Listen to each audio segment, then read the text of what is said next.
আসসালামু আলাইকুম বন্ধুরা, কেমন আছো? আশা করি ভালো আছো।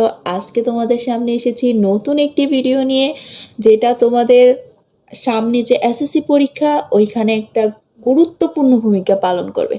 আজকে আর পড়াশোনা করিয়ে তোমাদের বোরিং করব না।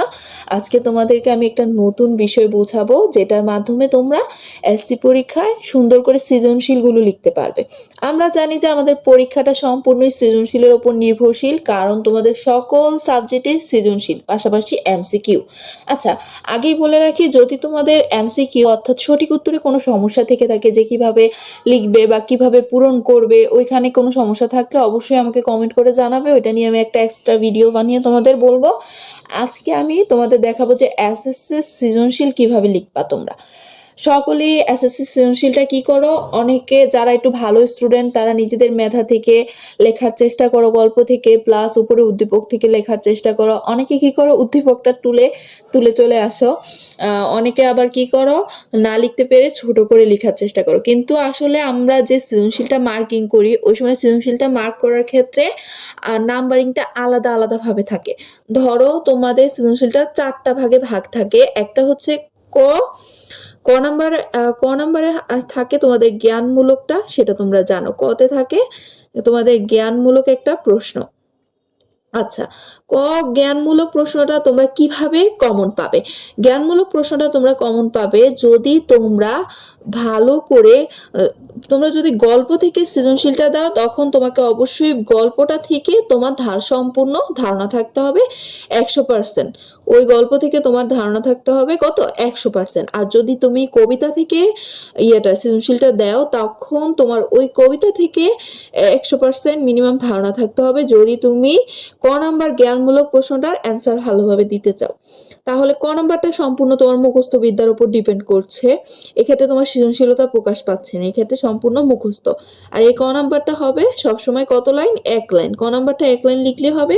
যদি কাকে বলে আসে, তখন তুমি পুরো কাকে বলেটা লিখে দিবা, সংজ্ঞাটা লিখে দিবা। আর যদি কোনো জ্ঞানমূলক, ধরো কে করেছে বা কিভাবে কত সালে করেছে, এরকম থাকে, তাহলে এক লাইনে উত্তর দেওয়ার চেষ্টা করবে। এক্সট্রা কোনো লাইন লিখতে তোমরা এক্সট্রা কোনো নাম্বার পাবে না, যেহেতু এটাতে কত মার্কস? 1 মার্কস। তাহলে তোমরা 1 লাইন লিখতে যথেষ্ট।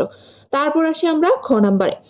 আচ্ছা, খ নাম্বারটাতে তোমাদের 2টা ভাগ থাকে। খ নাম্বারের প্রশ্নতে একটা উপরের যে অংশটা ওটা হচ্ছে জ্ঞানমূলক অংশ, তারপর সেকেন্ডে যে অংশটা ওটা হচ্ছে অনুধাবন, সরি, দ্বিতীয়টা হচ্ছে অনুধাবন। আচ্ছা, জ্ঞানমূলকেরটা যেটা, ওইটা রীতিমতো কয়ের যে প্রশ্নটা ওইটার মতো 1 লাইনের আনসার করবা। তোমরা এক্ষেত্রে ফলো করবা যে তোমাকে খ নাম্বার প্রশ্নতে কি বলা হয়েছে, ওই প্রশ্নটা অনুযায়ী 1 লাইনে একটা উত্তর দেওয়ার চেষ্টা করবা। প্রথম প্যারাতে শুধু 1 লাইনের উত্তরটা দিয়ে তারপর চলে আসবা দ্বিতীয় প্যারাতে যে অনুধাবনটার ক্ষেত্রে কি করবে তোমরা? 3 থেকে 4 লাইন, এর বেশি লেখার প্রয়োজন নেই। আমি যেটা মনে করি, তোমরা যদি 3 থেকে 4 লাইন লিখে ফেলো, তখন তুমি আশা করি আচ্ছা, আরেকটা কথা, তুমি কিন্তু খ নাম্বারে যে প্রশ্নটা করছো ওই প্রশ্নের উপর ডিপেন্ড করে এই অনুধাবনে 3 থেকে 4 লাইন লিখবা। তাহলে ইনশাল্লাহ তুমি খতেও 2 পেয়ে যাবা, আমি আশা করছি। আচ্ছা, খ নাম্বারটা বুঝেছো? আর যদি কোনো প্রশ্ন থাকে অবশ্যই আমাকে সাথে সাথে কমেন্টে বলবে। এবার চলে আসি আমরা গ নাম্বারে। গ নাম্বারের যে প্রশ্নটা ওইটা থাকে 3টা অংশে বিভক্ত।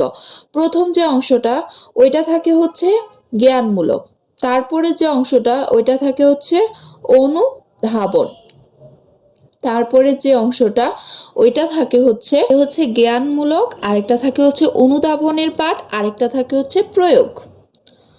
এই 3টা অংশে বিভক্ত থাকে। এক্ষেত্রে তোমরা কি করবে? এক্ষেত্রে মোট গ নাম্বার যে ওইটা 12 লাইনে তোমাদের লিখলে ফুল মার্কসটা পাবে। 12 লাইনের ক্ষেত্রে এক্ষেত্রে তোমরা জ্ঞানের ক্ষেত্রে লিখবা হচ্ছে 1 লাইন, আর অনুধাবনের ক্ষেত্রে লিখবা হচ্ছে 4 লাইন। তাহলে এখানে কত লাইন গেল? 5 লাইন। প্রয়োগে লিখবা হচ্ছে তোমরা 7 লাইন। ওকে, তাহলে এক্ষেত্রে তোমাদের 4 আর 1 5, 5 এর সাথে 12 লাইন হয়ে গেল। তাহলে তোমরা গ নাম্বারটা যদি 12 লাইনে ফিল আপ করতে পারো আর তোমাদের তাহলে তোমরা গ নাম্বারে ফুল মার্কস পাবে। আরেকটা কথা হচ্ছে জ্ঞান যেটা লিখবা ওইটা প্রশ্নের গ নাম্বার প্রশ্নের উপর যে প্রশ্নটা করা হয় ওই প্রশ্নের উপর ডিপেন্ড করে একটা লাইন লিখবা। তারপর অনুধাবনটা লিখবা হচ্ছে যে প্রশ্নটা করেছে ওই প্রশ্নটা কোন গল্প থেকে করেছে ওই গল্প থেকে 4 থেকে 5 লাইন লিখবে। আর দ্বিতীয়তে প্রয়োগে লিখবা হচ্ছে ওই যে উদ্দীপকটা উপরে দেওয়া থাকে সৃজনশীলে ওই উদ্দীপক থেকে আর ওই গল্পটা থেকে মিলিয়ে নিচে 7 লাইন লিখবে। তারপরেই তাহলে তোমার গ নাম্বারটা পুরো ফিল আপ হবে। এক্ষেত্রে যদি তোমরা আমার কথাটা ফলো করো তাহলে গ নাম্বারে মিনিমাম তোমরা 3-এ 3 না পাও, মিনিমাম 2 তো পাবে। আর আশা করি আমি যেটা বলেছি ওটা ফলো করলে তোমরা 3ই পাবে। এক্ষেত্রে মার্কিংটা ঠিক রাখবে ওনারা, যে দেখবে তুমি জ্ঞানমূলকটা ঠিক করে লিখছো কিনা, অনুধাবনের পার্টটা ঠিক করে লিখছো কিনা, প্রয়োগের পার্টটা ঠিক করে লিখছো কিনা, তাহলে তুমি 3-এ 3 পাওয়ার সম্ভাবনা থাকবে। এক্ষেত্রে তুমি জ্ঞানকে এক প্যারায় লিখবে, অনুধাবনকে একটা প্যারায় লিখবে, প্রয়োগকে একটা প্যারায় লিখবে, আর প্যারাটা দেখাবে। প্যারাটা যে লিখতেছো প্যারাটা দেখিয়ে দিবে যে প্যারাটা লিখতেছো। এই ক্ষেত্রে তাহলে ম্যাম ফলো করলে তোমাকে ভালো একটা মার্কস দিবে। তারপর চলে আসি আমরা ঘতে। ঘ নাম্বারে থাকে হচ্ছে কত মার্কস? ঘ নাম্বারে থাকে 4 মার্কস। হ্যাঁ, এক্ষেত্রে তোমার 4 মার্কসের 4টা প্যারা থাকে। এখানে 3 মার্কস 3টা প্যারা, এখানে 2 মার্কস 2টা প্যারা, এখানে 1 মার্কস 1টা প্যারা। আর এখানে তোমার 4টা প্যারা। প্রথমে হচ্ছে জ্ঞান, তারপর হচ্ছে অনুধাবন,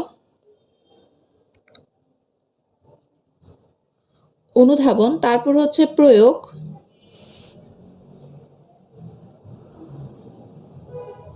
তারপর হচ্ছে উচ্চতর দক্ষতা।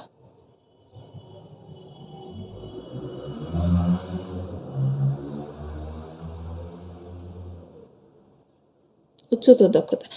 আচ্ছা, এই ক্ষেত্রে তুমি জ্ঞানের জন্য সেম ভাবে আগের মতো 1 লাইন লিখবে, অনুধাবনের জন্য লিখবে 4 লাইন, প্রয়োগের জন্য 6 থেকে 7 লাইন লিখলেই হবে। তাহলে এক্ষেত্রে তুমি প্রয়োগের জন্য 5 লাইন লিখো তাহলে সুন্দর হবে। তাহলে এখানে 5-এ 5-এ 10 আর উচ্চতর দক্ষতার জন্য 5 লাইন লিখো। তাহলে কত লাইন হলো মোট? 5-এ 5-এ 10 আর এখানে 5, 15 লাইন লিখলে তুমি ঘ নাম্বারে ফুল মার্কসটা পাবে ইনশাল্লাহ। 15 লাইন লিখতে হবে। আর গতে 12 লাইন, ঘতে 15 লাইন, মনে রাখবে। এই ক্ষেত্রে তুমি গুণে লিখবে, সমস্যা কি? তোমার এই ক্ষেত্রে গুণে লিখলে তোমার টাইমটা মেনটেনিং হবে সুন্দর করে, যে প্রয়োগে কত লাইন লিখতেছো, উচ্চতর দক্ষতাতে কত লাইন লিখতেছো, যেহেতু তোমার 7টা সৃজনশীল কভার করে উঠতে হবে অবশ্যই। তাহলে এক্ষেত্রে তোমার টাইম মেনটেনিংটা কাজ করে, টাইম অনুযায়ী লিখবে। যে ঘ নাম্বারটা একটা টাইম, আগে যে আমরা লিখতাম আমরা টাইম মেনটেনিং করে লিখতাম, যে ঘর জন্য একটা টাইম, গর জন্য একটা টাইম, খর জন্য একটা টাইম, কর জন্য একটা। অনেকে কি করে খটা বিরাট আকারে লিখে ফেলে, যার কারণে সে ওই যে 2 মার্কসই পায়। কিন্তু অনেকে আছে সুন্দর করে, অনেকে অনেক বড় করে লেখার পরেও 1 মার্কস পায় খতে, কিন্তু অনেকে অল্প 3 থেকে 4 লাইন লিখলেই কি পায়? পুরো 2 মার্কস পেয়ে যায়। কেন? কারণ সে সুন্দর করে লিখেছে। আমি যেভাবে বলেছি তোমরা যদি ওইভাবে লিখো, ওইভাবে লিখলে অবশ্যই তুমি একটা সৃজনশীলে 10-এ 10 পাচ্ছ।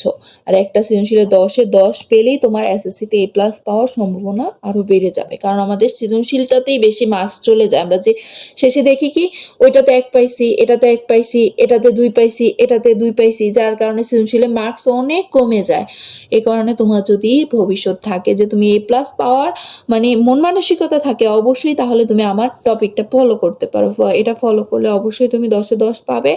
আর বাড়তি কথা লিখবে না, দয়া করে তোমরা বাড়তি কথা লিখবে না। শুধু বাড়তি কথা লিখে তোমরা এক কলমের খালি খরচ করো, আরেক হচ্ছে তোমাদের টাইম খরচ করো, আর কিচ্ছুই না।